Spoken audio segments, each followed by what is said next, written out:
शांति। सुनते हैं आज की मीठी मुरली मीठे बाप दादा से। बाबा कह रहे मीठे बच्चे, ये बना बनाया अनादि ड्रामा। इस ड्रामा में हर एक एक्टर की एक्ट फिक्स है। मोक्ष किसको भी नहीं मिल सकता। बाबा अशरीरी है।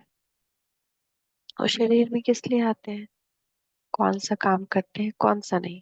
बाबा कहते हैं बच्चे, मैं इस शरीर में सिर्फ तुम्हें मुरली सुनाने आता हूँ। मैं मुरली सुनाने का ही काम करता हूँ। मैं खाने पीने के लिए नहीं आता हूँ। मैं आया हूँ तुम्हें नई राजधानी देने। बाकी स्वाद तो इनकी आत्मा लेती है। आज का गीत है, छोड़ भी दे आकाश सिंहासन, अब धरती पर आचार्य। ओम शांति। गीत बजाए ही वह जाते हैं जिससे अपना ताल्लुक है। आकाश में कोई तत्व नहीं है। आकाश इस पोलार को कहा जाता है। बाकी आकाश तत्व में तो तत्व नहीं है। ना परमपिता परमात्मा इस आकाश तत्व पर रहता है। बाप बच्चों को समझाते हैं, हम परमपिता, तुम बच्चे जो आत्माएं हो, दोनों इस सूरज चांद सितारे से उस पार रहते हैं। जैसे यहाँ आकाश में सूरज चांद सितारे हैं, वैसे वो बहु झाड़ के मुआफिक महातत्व में भी आत्माएं रहती है। जैसे सितारे आकाश पर खड़े हैं, कोई चीज का आधार नहीं है। हम आत्माएं और परमात्मा बाप, हम सब रहने वाले महातत्व के में है। स्टार मुआफिक ही है। ज्ञान सूर्य, ज्ञान चंद्रमा, ज्ञान सितारे। अब यह तो समझाया है, जब भीड़ पड़ती है तब आता हूँ। पुराने को नया बनाना है जरूर। पुराने में ही भीड़ होती है, कलयुग में है दुख की भीड़। स्वर्ग में तो सुख ही सुख है। फिर से मुझे आकर सहज ज्ञान और सहज राजयोग सिखलाना होता है। सब बुलाते हैं कि आओ। कृष्ण के लिए नहीं कहते हैं कि सिंहासन छोड़कर आ जाओ। कृष्ण के लिए सिंहासन अक्षर सौंपता नहीं, वह तो प्रिंस था ना। सिंहासन तब कहे जब राजगद्दी मिल जाती है। हाँ हाँ, छोटे बच्चे को बाप गोद में व बाजू में बिठा सकते हैं। बाप समझाते हैं, आत्माएं मूल वर्तमान में स्टार मुआफिक है। फिर वहां से नंबरवार आती रहती है, दिखाते हैं ना स्टार कैसे गिरते हैं। वहां से सभी ये आत्माएं सीधा गर्भ में आती हैं। अच्छी रीति नोट करो, हर एक आत्मा को सतो रजो तमो से पास करना है। जैसे पहले लक्ष्मी नारायण आएंगे तो उनको सतो रजो अवस्था से पास होते पुनर्जन्म लेते लेते फिर तमो प्रधान अवस्था को पाना ही है। हर एक का ऐसे वापस जा नहीं सकते। इब्राहिम बुद्ध आते हैं, उनको भी सतो रजो तमो से पास करना है। पुनर्जन्म लेना पड़ता है। द्वापर में धर्म संस्थापक आते हैं, वहां से पुनर्जन्म शुरू होता है। फिर तमो प्रधान बनना है। हम उनकी सदगति कौन करे। सदगति दाता तो एक ही शिव है। कहते सबकी सदगति करने मुझे आना पड़ता है।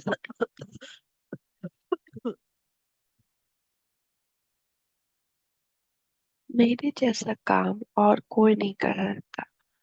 मैं देवी देवता धर्म भी स्थापन करता हूँ, तुमको राजयोग सिखा रहा। गति है सदगति दाता मैं हूँ। जब तुम प्योर बन जाते हो तो फिर मैं तुमको वापस ले जाता हूँ, तुम्हारी भी सदगति करता हूँ। तुम्हारे साथ जो अनेक धर्म वाले हैं, उन धर्म स्थापकों सहित सबका उद्धार करता हूँ। तुमको ज्ञान से श्रृंगार कर स्वर्ग के मालिक लक्ष्मी अथवा नारायण को वरने लायक बनाता हूँ। फिर तुमको वापस ले जाता हूँ।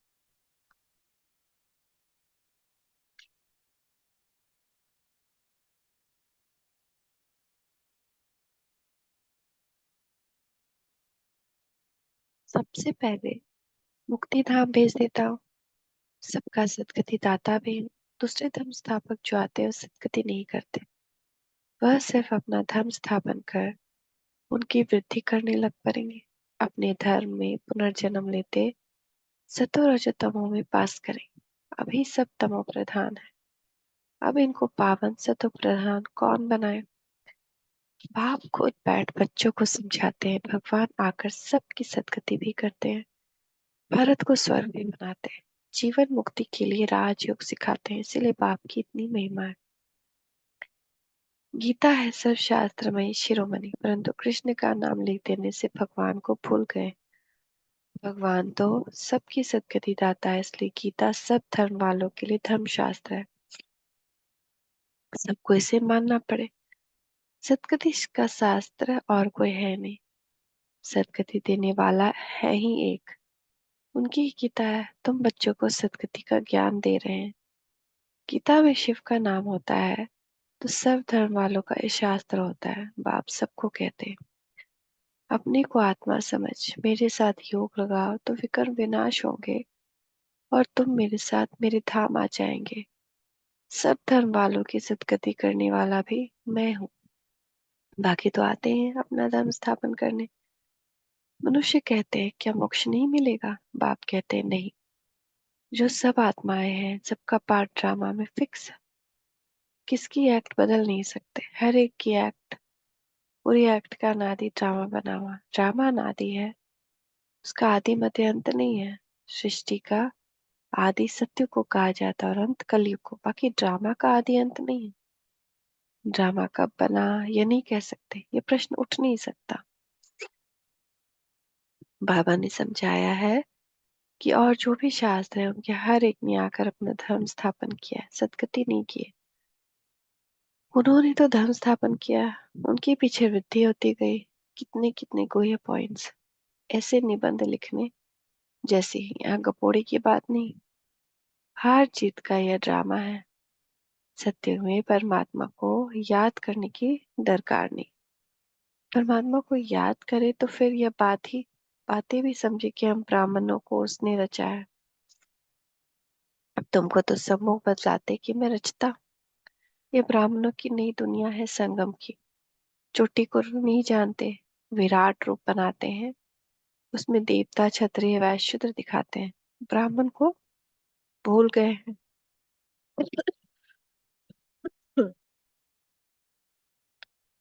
युग में देवता है, कलयुग में शूद्र। संगम युगी ब्राह्मणों को जानते नहीं। ये राज बाप आपका समझाते हैं। बाबा कहते हैं पवित्रता बगैर कभी धारणा नहीं हो सकती। बाबा समझाते हैं कितने ढेर वेद शास्त्र हैं, परिक्रमा दिलाते हैं, मंदिरों से चित्र निकाल परिक्रमा दिलाए फिर वापस मंदिर ले जाते हैं। बाबा अनुभवी हैं, शास्त्रों से गाड़ी भरकर परिक्रमा देते हैं, ऐसे ही फिर देवताओं के चित्र भी गाड़ी में रख परिक्रमा दिलाते हैं। ये सब है भक्ति मार्ग। तुम हो शिव शक्तियां।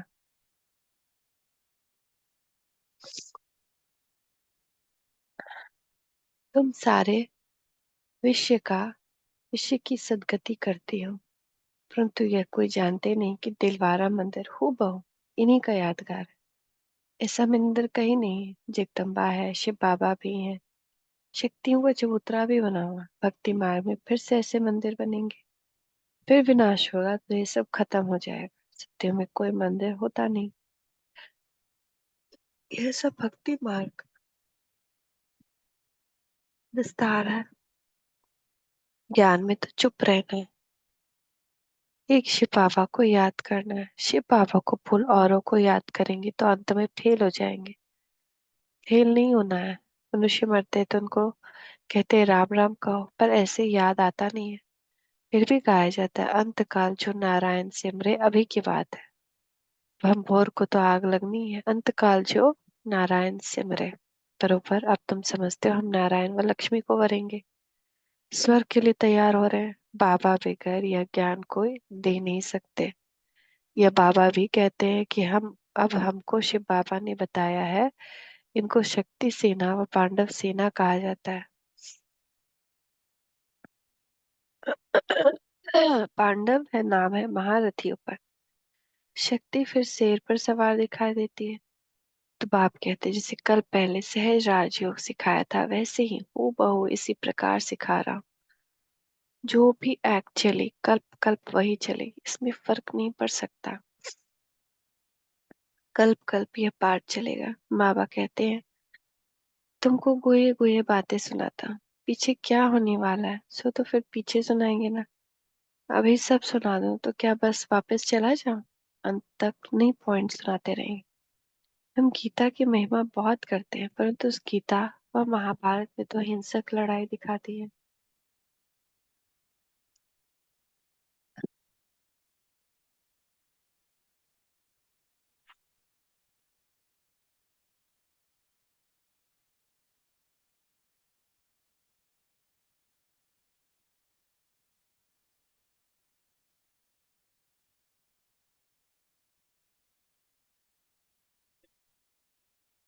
बाबा कहते हैं लड़ाई तो है नहीं, तुम्हारी तो है योग बल की बात। अहिंसा का अर्थ भी कोई नहीं जानता, सिर्फ स्त्री को नर का द्वार कह दिया। वास्तव में नर का द्वार तो दोनों है, अब उनको फिर स्वर्ग का द्वार कौन बनाया? तो भगवान की ताकत है। ये गीता बाबा ने बनवाए हैं, फिर बनवान बनाने वालों ने कोई ने ठीक बनाया कोई ने रॉन्ग बनाया, मिक्स कर दिया है। रात की राही तक मत जाना, ऐसे ऐसे गीत मैंने बनवाए है ना। है तो बॉलीवुड में बना हुआ लेकिन प्रेरणा गीतकार को देने वाले शिव बाबा हैं। तो यहाँ की बातें और हैं, गौशाला भी है वनवास भी है, तो अर्थ नहीं सब।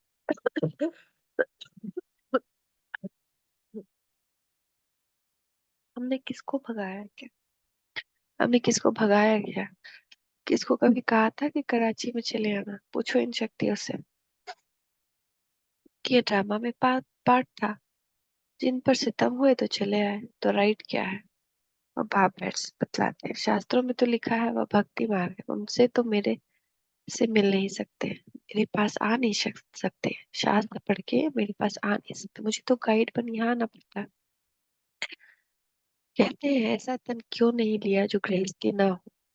अरे मुझे तो गृहस्थी के तन में ही आकर उसको ज्ञान देना है ना। उनकी ही 84 जन्म बताता हूँ तो कितनी गुह्य बातें हैं। ये नए धर्म के लिए नई बातें, ज्ञान भी नया है। बाप कहते हैं कल्प कल्प मैं ये ज्ञान सुनाता हूँ। ऐसा और कोई कह नहीं सकेंगे कि मैं कल्प कल धाम धर्म स्थापन करने आया, तो लक्ष्मी नारायण दोनों नहीं कहेंगे कि हम फिर से राजाई करने आए हैं। वहां तो ये ज्ञान प्राय लोप हो जाता है। शास्त्रों बाद में अनेक बना दिए, हम ब्राह्मणों के लिए एक ही गीता है। धर्म भी स्थापन करता हूँ और सबके भी सबकी करता हूँ, डबल काम हुआ ना। अब हम जो सुनते हैं वह राइट है या उन्हों का राइट है, सो तो तुम जानते हो। मैं कौन हूँ? मैं ट्रुथ हूँ, मैं कोई वेद शास्त्र नहीं सुनाता हूँ। भले इसने पढ़ी तो बहुत है परंतु वो सुनाते थोड़ी है। ये तो शिव बाबा नई नई बातें सुनाते हैं। वो तो अशरीरी है, सिर्फ ये मुरली सुनाने का काम करते हैं, आते हैं न कि खाने पीने आते हैं।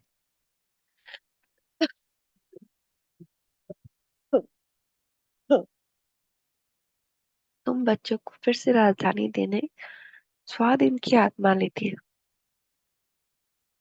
बाबा सिर्फ मुरली सुनाने आते हैं, हर एक का धर्म अलग है। उन्होंने अपने धर्म शास्त्र पढ़ना है, यहाँ तो ढेर शास्त्र पढ़ते रहते हैं, सार कुछ भी नहीं। जितना पढ़ते रहते हैं सार संसार होता जाता है, तुम प्रधान बनना ही है। पहले पहले सृष्टि में तुम आए हो, तुम ब्राह्मण ने माता पिता से जन्म लिया। उस तरफ है आसुरी कुटुंब, यहाँ है ईश्वरीय कुटुंब, फिर जाकर दैवी गोद लेंगे।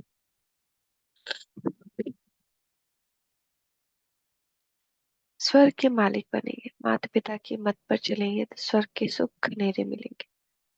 बाकी रुद्र ज्ञान यज्ञ में विघ्न तो जरूर पड़ेंगे। बाप कहते हैं बच्चे विकारों पर जीत पाने से ही तुम जगत जीत बन सकते हो। ऐसे थोड़ी शादी नहीं करेंगे तो कमजोर रह जाएंगे। सन्यासी पवित्र बनते हैं तो वह कितने मोटे तंदुरुस्त रहते हैं। यहाँ तो ब्रेन का काम है, मेहनत है। दादी जी इसी का मिसाल है ना। कोई कोई सोचता है कि शादी नहीं करेंगे तो कमजोरी आ जाती है। सन्यासी को तो बहुत माल मिलता है, बाबा खुद बहुत माल खिलाते थे। यहाँ तो बहुत परहेज रखनी पड़ती है, यहाँ पे माल नहीं खाना है। या मीठे मीठे से खिलते बच्चों प्रति माता पिता बाप दादा का याद प्यार। Good morning. रूहानी बाप की रूहानी बच्चों को नमस्ते। रूहानी बच्चों की रूहानी माता पिता बाप दादों की याद प्यार। Good morning. नमस्ते पापा, नमस्ते, शुक्रिया पापा, शुक्रिया। ज्ञान की अच्छी धारणा के लिए पवित्रता के व्रत को अपनाना है। अंतकाल है, इसलिए ऐसा अभ्यास करना है जो एक बाप के सिवा और कोई याद ना है। दधीचि ऋषि मिसल सेवा करते विकारों पर विजय प्राप्त कर जगत जीत बनना है।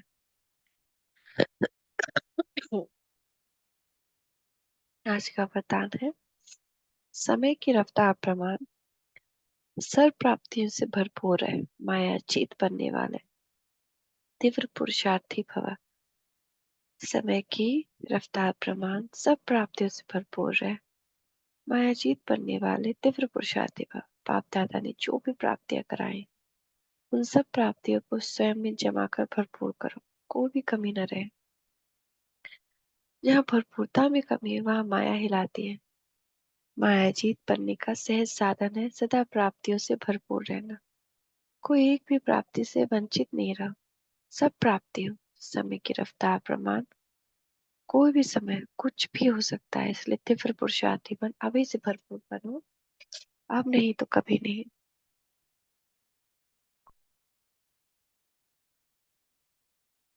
स्लोगन, सत्यता और निर्भयता की शक्ति साथ हो तो कोई भी कारण हिला नहीं सकता। सत्यता और निर्भयता की शक्ति साथ साथ हो तो कोई भी कारण हिला नहीं सकता। ओम शांति, ओम शांति, ओम शांति।